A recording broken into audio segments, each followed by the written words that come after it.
প্রথমে কড়াইতে তেল দিলাম। আজকে বানাবো লোটে মাছের ঝুড়ি। লোটে মাছগুলোকে ভালো করে ধুয়ে কেটে রেখেছি, এবার নুন হলুদ মাখিয়ে দেবো। গরম হয়ে গেছে, এবার পেঁয়াজ কুচিগুলো দিয়ে দেবো।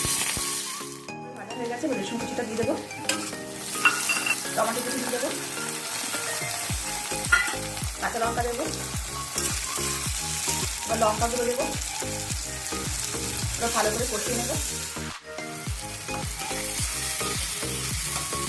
এবার লোটে মাছগুলো দিয়ে দেবো, নুন হলুদ, এবার ভালো করে কষাবো। এটা দিয়ে দেবো, তুলবো, তুলে আমি নুন দেবো, পরিমাণ মতো নুন দেবো। আমার রান্না হয়ে গেছে, এবার কাঁচা লঙ্কা ওপর দিয়ে আর ধনিয়া পাতা ছিটিয়ে দেবো। এবার আমি পরিবেশন করছি। যদি আপনাদের ভালো লেগে থাকে আপনারা আমার চ্যানেলটিকে লাইক, সাবস্ক্রাইব এবং শেয়ার করে দেবেন। দারুণ হয়েছে খেতে। ভালো থাকবেন বন্ধুরা।